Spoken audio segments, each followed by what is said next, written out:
self-protest libertarian. Is that correct? Is that okay to say? I guess you could say self-protest. Yeah, professed. Yeah. Professed, yeah. How long have you been a libertarian? Pretty much all my life, but I didn't realize it until 10 years ago. I started becoming a card-carrying member about 10 years ago. Was it Dr. Paul? No, it was George Bush that pushed me into libertarianism. Yeah. I woke up about 8 or 9 years ago. So I had to start all over in life about 11 years ago, and part of that transformation was sort of thinking about who you really are. And I was making my living, as I call it, sucking off the tit of the government, and I realized what a corrupt part of our society it was, and that was promoting war and promulgating the war.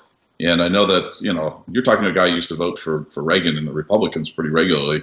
As I watched, the wars killing the best of our country, it's our children, and dropping trillions of dollars of our wealth into this hole, I began to rethink about what I wanted anything to do with any of the government business. So I left.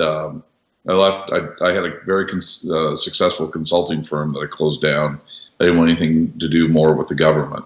And that's when I became a lot more activist in the Libertarian Party. And as I've watched, the Obama administration, I think, was sort of the second cementing of my dedication to the cause of liberty, because contrary to what you think a Democrat of being a defender of civil liberties, they actually became the greatest offender of liberties. I thought the Patriot Act was bad until I saw what the Obama administration did with it.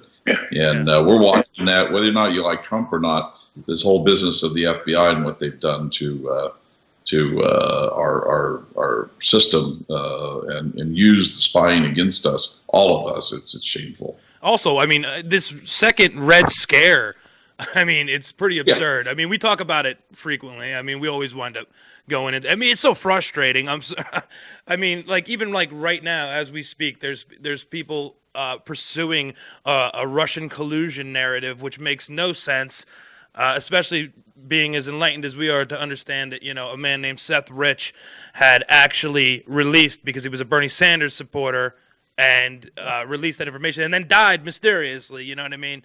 I mean, sure. It was, for me, it was understanding that the left and the right paradigm, the Democrats and Republicans are literally the same exact thing. They're working together for the same goals.